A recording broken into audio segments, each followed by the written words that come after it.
Welcome to another In Wheel Time podcast, a 30-minute mini version of the In Wheel Time car show that airs live every Saturday morning, 8 to 11 a.m. Central. It's the In Wheel Time car talk show. Coming up, we're going to talk to Vernon Wilhelm with Northside Mustang about the car show judging clinic. He's also got an event coming up, but I want to focus on that car show judging clinic. Absolutely. I mean, anybody that has ever gone to a car show would be interested in that. If you're a real car person. For two aspects. One is the judging aspect. To be the judge.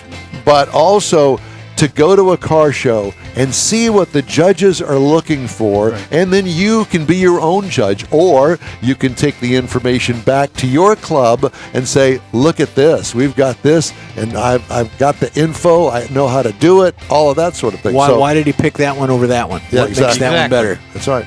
$20. And we're also going to have the automotive news headlines this week. We got to get that in, by the way. Hey, thank you for joining us, along with Mike out of this world Mars, King Conrad DeLong. We always need more Jeff Zekin. I'm Don Armstrong. Glad you could join us. It's a beautiful day here in Southeast Texas. Perfect for everybody. Got your glasses? Yeah. Perfect my for glasses. And I'm going to tell you something. Inside, it's like looking at a black chalkboard right here in front of your eyes because you can't see a thing. But this is so you can look at the sun and see the eclipse that's going to happen at noon Central Time here in Southeast Texas. All right. Ready? I wonder if Stevie Wonder needs these. So Vernon is going to join us on his iPhone, apparently. Yes. Because he doesn't have any video. Yeah, we're a little problem. So you're going to have to look at us while we talk to Vernon. It's kind of like a phone call, not a video call. It is a phone call. It is a phone call. Okay. So at any now rate, that you mention it, Vernon Wilhelm, good morning, sir. Good morning, guys. Hey, thanks so much for joining us. We appreciate you. Northside Mustang Club.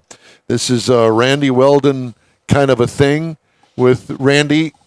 Randy's very involved in it. Yeah. He's involved in a lot of stuff. Randy, well, you know, it's kind of like dandruff. It's really hard to get rid of. There you go.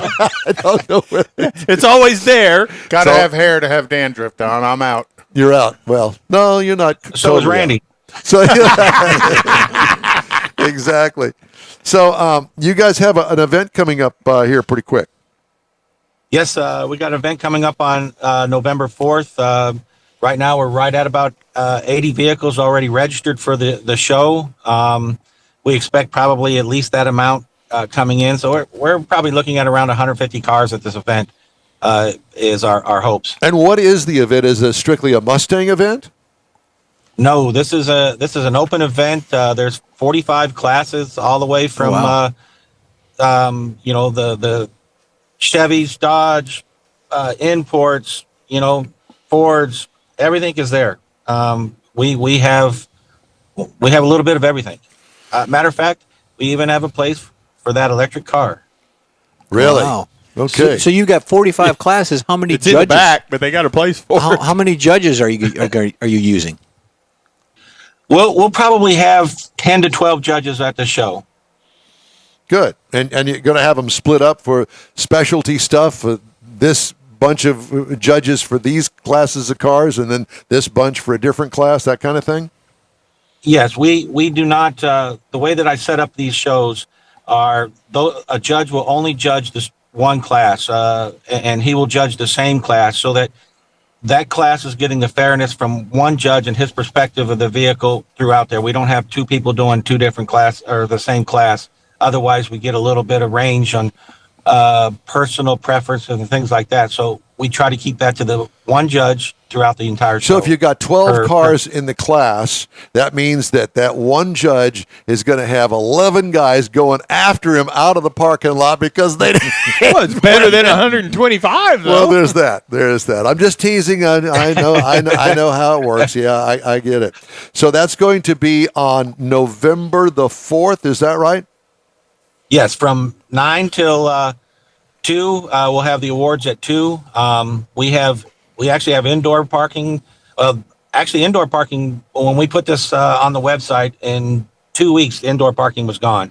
We still have a little bit of covered parking left, and then we got all the outdoor parking. And so where is it going to be held? Bull Solace Park in New Caney. Wow, they've got undercover parking and stuff like that, huh? So basically, Yes. roughly the intersection of 99 and 69, kind of the northwest corner of that intersection. Gotcha. Okay. Yep. So, and I see that you just so happen to have a thing called the Northside Mustang Judging Clinic, and a clinic to learn how to judge a car at a car show. And as I mentioned, I don't know whether you heard it or not, but this would be good for anybody really to go to. If you're into cars, whether you're a judge of that car show or not, to gain the knowledge of what a judge looks for when he's judging a car. And obviously, there's all different ranges of judges. Some are particularly focused on antiques, classics, customs, those kind of specific people. Categories. Thank you.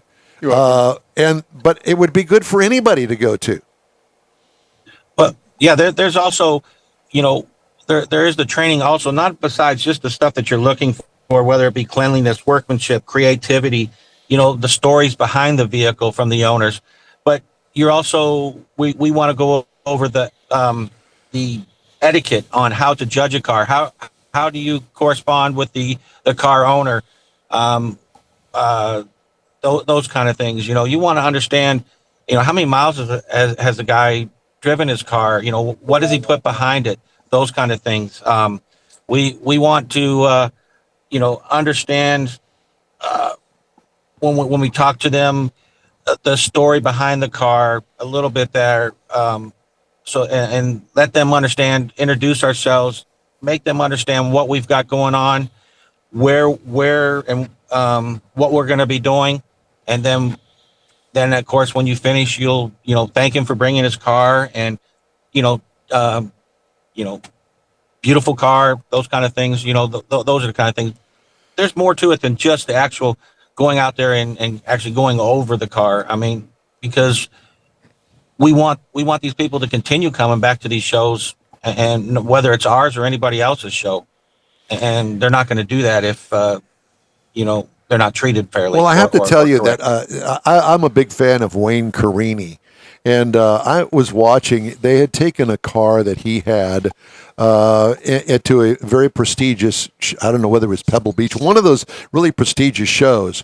And one of the things that I had never experienced in all of my years of showing a car was the judges going up to Wayne and the actual owner of the car and the guy that prepared the car. And there was kind of like a little back and forth between them, and the guy that prepared the car and the owner were pointing out things to the judge. These are the things that I have done. I've taken particularly care of this sort of thing, and a little bit more about the car than the judge might have known. The story behind the story car. behind the car, where the car came from, all of the work that had been performed to the car prior to the show, the details, the paint, all of the things that was important to the car owner and the builder of the car for the judge, that they felt it was necessary for the judge to know. And I thought that was really something. I'd never experienced that personally when I showed my car. I'm an MCA National Gold Card judge, and one of the first things I do at the national events, the first thing when I introduce myself and talk to them, I ask them if there's anything that's happened to the car on their trip, because it's unfair to judge. Somebody gets a rock chip because they're coming down the window, coming down the road to get to the show. They didn't have time to get those fixed, and you can tell by the type of car and what they do with the car that this is not the norm for them. But you want to make sure that you're looking for those kind of things when you judge that car. Well, at that, and the fact that, look, you don't know when you see the car and or the owner that what neither one of them have been through. This might be a Don Armstrong that's never been to a show. He's showing his car for the first time, and he's got the car locked up and the hood and the trunk closed like a moron because I didn't know. Why are you looking at me when you say that? We always look at you. Because I leave my trunk closed because my trunk's full of stuff. Yeah. We know that. And what's piled on top? And you're obviously feeling very guilty about it. No, not at all. You have to have a conscience before it can feel guilty. Well, I guess so. But so Conrad really is not a judged car show kind of guy. And I've had to kind of guide him, at least roll down the windows, Conrad, so people can see inside, get all the crap out of the back seat, throw it in the trunk. Organize the seat belts so they look nice. That's it.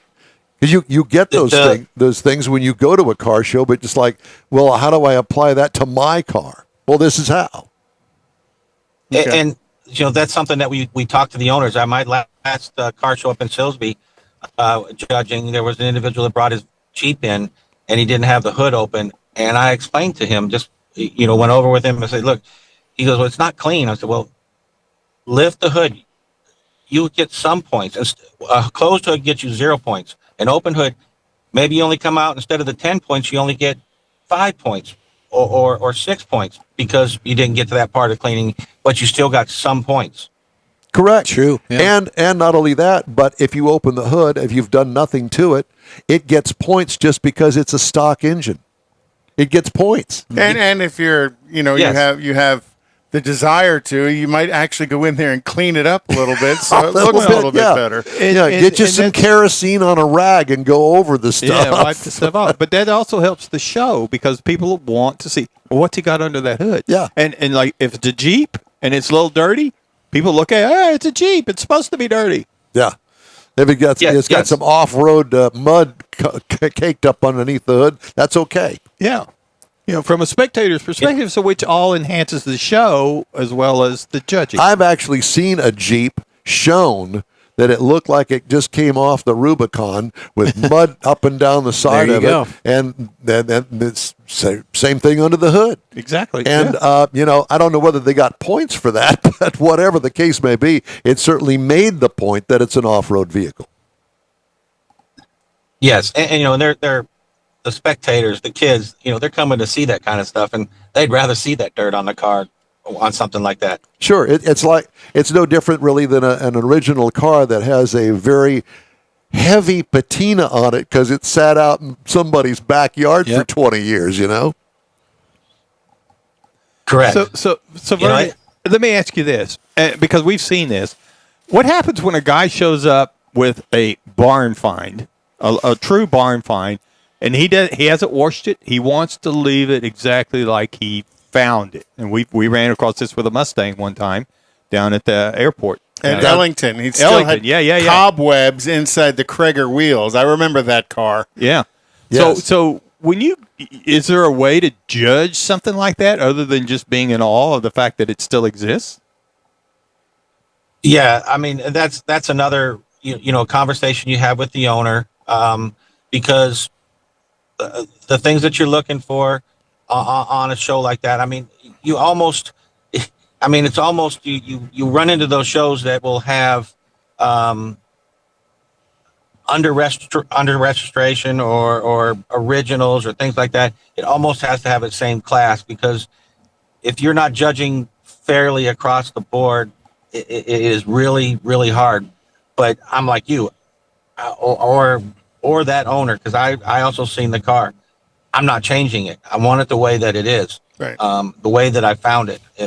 And that's what, and he has to come to that understanding. I mean, it's a hard line. So you would still judge it against its peers because for what it is. For what it is, and obviously then it's not going to do real well because he hasn't cleaned it up and stuff, but that's a personal choice. But that's what Vernon talked about, was that interview of the owner gives you an insight to not necessarily how to judge the car, but what to judge the car for.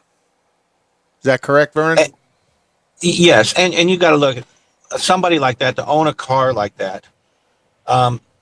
They're probably not really interested in winning that award so much as they are wanting to get their car and they're fine, because we all saw that car. I mean, he had all the write-ups on it, all the stuff. That was his award, of all those people coming by and looking at that car and what he found and what he has. That's his real reward. And the real reward is what us talking about it how many years later, because it stood out to us as something that was truly remarkable and very different that you would never, ever run across. At least I'd never in all of my career of looking at cars. Vernon, in all of the shows that you've been a judge at, what vehicle stands out for you? Well, I mean, of course, I look for not only, the cleanliness out of the car, but I look for that workmanship, that creativity in the car, what somebody has done to their car. Those kind of things are the things that stand out to me. What is a person, and even if you have a new car, there are people out there doing things to their new cars that you would not believe, and the creativity that they do to those cars and the things that they add to those cars. It takes you back. You get done with that judging, you go back. I can do this to my car, or I can do this. I mean, there's those things you take away. Well, and one of the cars comes to my mind on that is Jason's Mustang. And I can't ever pronounce his last. Sakaro. Because Jason spent a lot of time and effort in dressing his car, and it's a relatively new generation Mustang, but he gets recognized for the work he's put into that car all the time at various shows. And that's kind of what you're talking about. It might not necessarily be that this is a one-of-one GT350 that was an SCCA competitor vehicle. It may be, this is one of, 6,000 that were built, but this owner took the time to dress it a certain way and present it a certain way, and you want to recognize them for their time and effort, not just the car itself. Yeah, and that was the question I guess I was trying to ask is there a particular car that you fancy more than others? Oh, I mean, I don't have one. I mean, because I got the 67 Fastback, but my favorite Mustang is a 69 Mach 1. I've always loved the car, and I still say to this day I'm going to have one sooner or later, but I got to convince my wife too. There is that. Yeah, I think that every judge has got a favorite car. It may not be at that show, but if it is at that show, as a judge, it's kind of like the sideline judge of a football game. You've got to be neutral in your perspective of the car and how you judge it. Correct. Yeah. One of the things we've been talking about for our November 4th show, we have, and here in Houston, and they signed up for our show. It is one of the 150 pre-production Mustangs that were built by Ford before the release date. It's he has a documentation on the car, and it's believed to be the first convertible Mustang built by Ford. Oh, wow. What a piece that is. Is he a local guy? Yes, he's a local guy here in Houston. Wow. And he signed up for the show. So we look forward to seeing him and going. We had another individual that signed up for the show, and we talk about the history, and he just signed up for the show. He has a Chevy truck that he was his dad's, and now it's his, and he's been going through it, restoring and everything. But he took his first driver's test back in the 70s in this truck. He learned to drive in the truck. Very nice. And he still has it. Well, Vernon, it's great to talk to you. We appreciate the time you spent with us this morning. So the judging clinic is October the 29th, and it's going to be held up in Magnolia. And Conrad's going to post all that information, I guess, on our Facebook page or put a link to it anyway. And then the big show for you guys is November 4th. Yeah, so on that judging clinic, if anybody is interested in it, they need to look at that flyer, reach out to us, reach out to me, call me. I'll put them on the list because we plan on feeding everybody while they're there too. Very nice. Again, Vernon, thanks so much for joining us. We appreciate you, sir. All right, thanks, guys. You bet. Northside Mustang Club. They are so active in the community, doing all kinds of different stuff everywhere around town. Ford Motor Company recalling select 2020 through 2022 Ford Explorer models because of a problem with a rear axle bolt that may fracture. Just one. That's all it would take. There's more. Yeah. They're built at the Chicago Assembly Plant between October 22nd 2018 and April 11th of 2022. Dealers will replace the defective rear axle mounting bolts with new parts free of charge. Ram 1500, 2500, 3500 from the model years 22 to 24. Rear view image may not display on the screen. Nissan Ariya for 2023 lost a drive power from the inverter software because of an error. Incorrectly adjusted headlights on the Mercedes-Benz A220, AMG GLA 35, and the GLA 250 for 22 model year. Pardon me. Erosion in U.S. consumers' automotive brand loyalty halted in the first half of 2023. According to S&P Global Mobility, industry's brand loyalty rate was 50.6% in the first half, unchanged from the same period in 2022. And despite a 7% increase in the volume of consumers who returned to market in the period overall, according to an analysis of new vehicle registration data by S&P Global Mobility. Brand loyalty rates, 54.7% through the first half of 2019, and increased slightly to 54.8%. Tesla nameplates have high consumer retention rates, but the Model 3 sedan is a leader with more than 74% of its returning customers remaining loyal to the brand. Wow. That's quite a bit. Usually bumping up and buying the Model Y crossover. Brand loyalty rates for Buick and Land Rover rose by more than 10 percentage points, putting them among the highest year-over-year gainers. Leaders in model loyalty included the Ford F-Series pickup, the Lincoln Nautilus crossover. There you I go. like the Buick. I do. Mars, this is for you. Uh-oh. Oh, Becky, are you listening? He's taking his headphones off. He's leaving. Dream Girls Detroit, which bills itself as the Motor City's premier topless entertainment mecca, Wait, let me write that down. is admitting UAW members aged 21 or older for free as long as the strike lasts. Oh, wow. The offer is worth as much as $55 depending on the day. $55 to get in? $55 depending on the day of the week and the time. Bring your Cover charge. I'm telling you. Free drink minimum. bring your picket stick. While on strike, workers get no pay for the first week and then $500 a week from the union in lieu of their regular paychecks. Meanwhile, Ultra Cannabis is cutting prices by 25% for UAW for members. some reason, I know where that's at. Dude. I'm just thinking, if you could work out a deal, if they were having lunch at the first place. Yeah. And they get Yeah. high before you go. No. You go to the cannabis, and then you go for lunch. That's what I'm saying, Yeah. You could work it out to where it's a package deal. It's like having Girl Scouts sell cookies out in front of them. There you go. Another dispensary, the Greenhouse of Walled Lake, is giving them half off. Michigan legalized recreational marijuana use in 2018 through a voter-approved referendum. It's 55 to get in, but 500 to get out. Out of jail.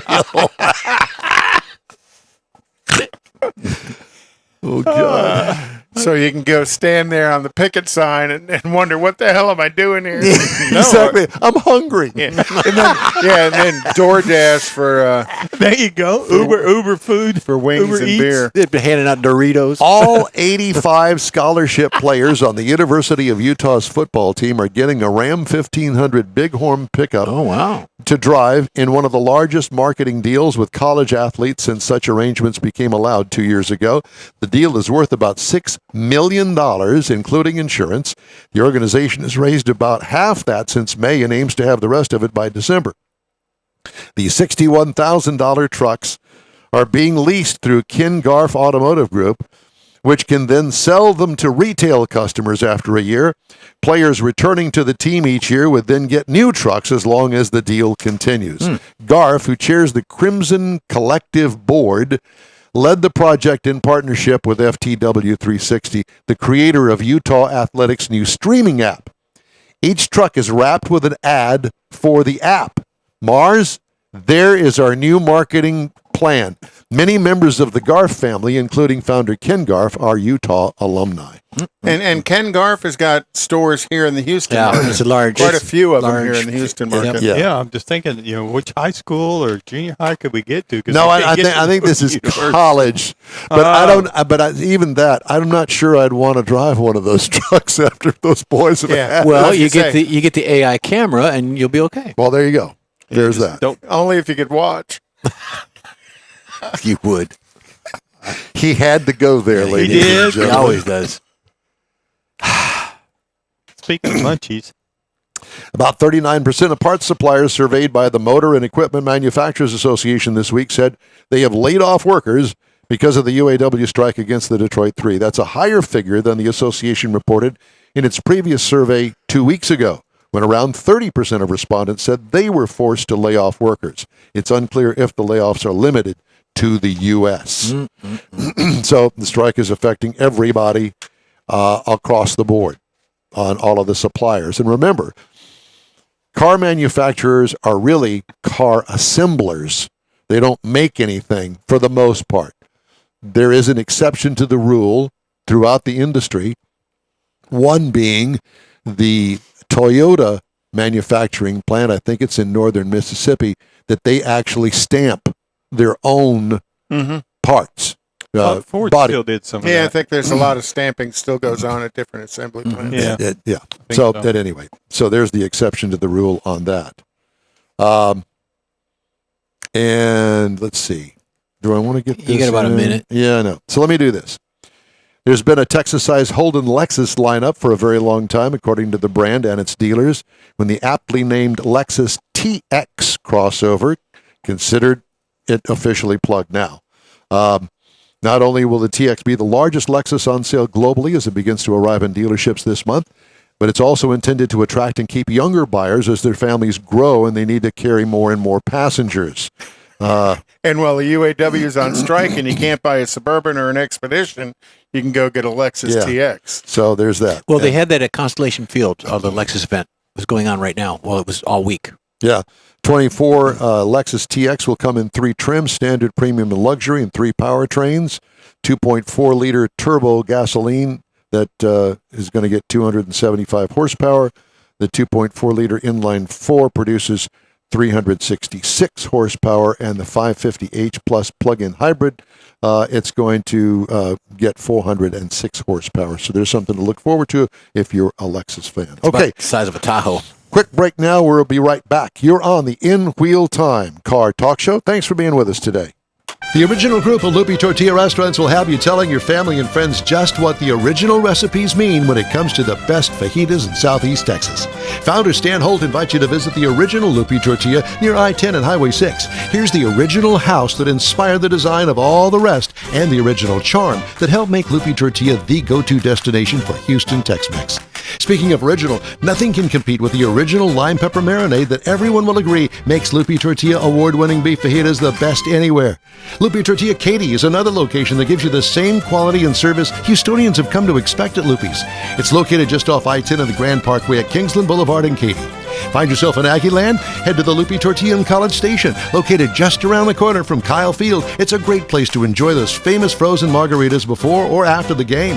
Headed east to Louisiana, stop in at the Loopy Tortilla in Beaumont. It too's on I-10. You can't miss it. The original group of Loopy Tortilla restaurants invites you in for the best Tex-Mex anywhere. Houston's finest cars are invited to another Gulf Coast Auto Shield Car Social, Saturday, December 2nd, and you're invited too. Show off your personal pride and joy, or just stop in to see the likes of Lucid, Lamborghini, Porsche, Ferrari, and more. Gulf Coast Auto Shield is your one-stop shop for paint detailing, coatings, window tint, clear bras, and wheel repair. The Car Social is your opportunity to get a tour of this state-of-the-art facility, located at 11275 South Sam Houston Parkway, just south of the Southwest Freeway. It all takes place Saturday, December 2nd, 9 to noon. This is the perfect opportunity to connect with other car enthusiasts. From BMWs to Bentleys, Corvettes to McLarens, the Car Social is a different kind of show. Talk to the owners. See Gulf Coast Auto Shield's facility. You'll be amazed. Put it on your calendar now. The Gulf Coast Auto Shield Car Social, Saturday, December 2nd, 9 to noon at 11275 South Sam Houston Parkway, just south of the Southwest Freeway. The In Real Time Car Talk Show will be there too. We'll see you then. Rogers Dabbs Chevrolet and GM Performance has the absolute best price that you're going to find on GM parts, transmissions, and engines in the country. With the largest inventory as well that you're going to find in the U.S., Rogers Dabbs Chevrolet and GM Performance has what you need and has the best customer service to back it up. Contact one of our Texas team members for quotes and get that on your dock or at your front door as soon as possible. Rogers Dabbs GM Performance. Best inventory, best prices that you're going to find in the United States. Rogers Dabbs GM Performance. That's it for this podcast episode of the In Wheel Time Car Show. I'm Don Armstrong, inviting you to join us for our live show every Saturday morning, 8 to 11 a.m. Central on Facebook, YouTube, Twitch, and our InWheelTime.com website. Podcasts are available on Apple Podcasts, Spotify, Stitcher, iHeart Podcast, Podcast Addict, TuneIn, Pandora, and Amazon Music. Keep listening, and we'll see you soon.